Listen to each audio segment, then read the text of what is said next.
Good evening, Your Excellencies, distinguished guests, members of the Ateneo community, friends, and family. My name is Alon Severino. I'm currently a senior studying creative writing here at Ateneo, and it is an honor to stand before you tonight, in this place where stories of history, of diplomacy, of ideas continue to be told. This lecture series, this gathering, is not just an exercise in reflection, but in continuity, in carrying forward a dialogue that my grandfather, Ambassador Rodolfo Severino, dedicated his life to fostering. Lolo Rod walked these same paths once, before he walked into the world. He graduated from the Ateneo de Manila with honors, but also, perhaps more tellingly, with the Mullery Award for Literary Excellence, proof that his first love, before diplomacy, was language. Because when you think about it, diplomacy, at its very core, is another form of storytelling. It's finding the right words in the right order at the right moment. It's taking something impossibly complex, like territories in dispute, alliances in flux, nations engaging in tariff wars, and distilling it into something that people can hold in their hearts and minds. When I was 10, I asked Lolo Rod at the dinner table about the Sabah dispute, not realizing that I had just requested a geopolitical masterclass from one of the world's leading experts. I remember him smiling before explaining it to me with the same clarity and conviction that he would have before an audience much like this one.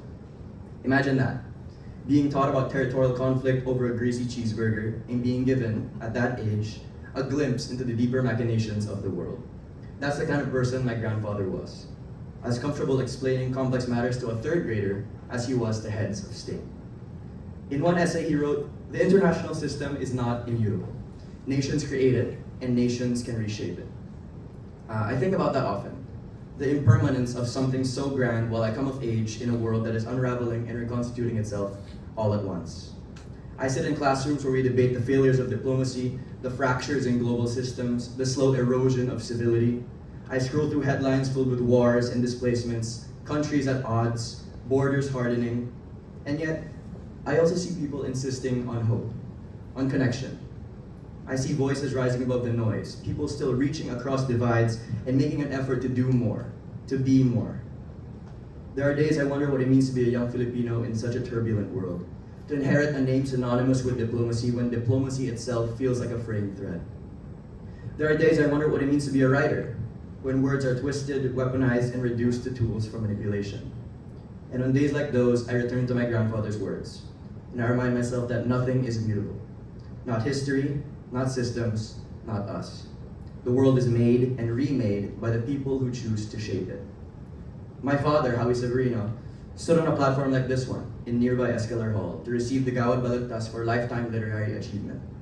In our family, the act of writing is not just a vocation, but an inheritance.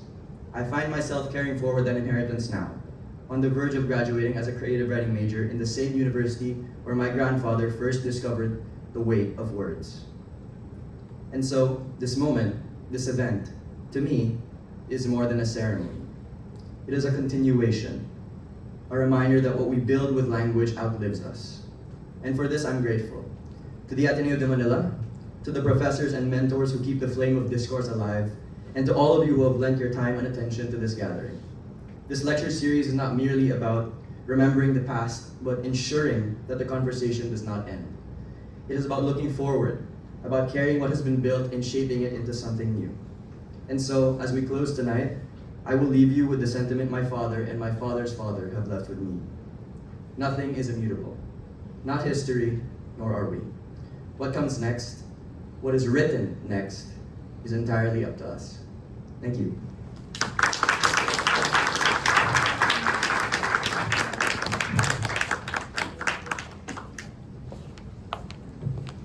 DFA is lucky, Alon.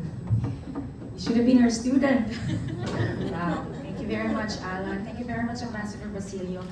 Now, to present the tokens of appreciation, may we please call the chairs of the two departments that are responsible for putting together this forum, Dr. Melay Abaw and Dr. Noel Guzman.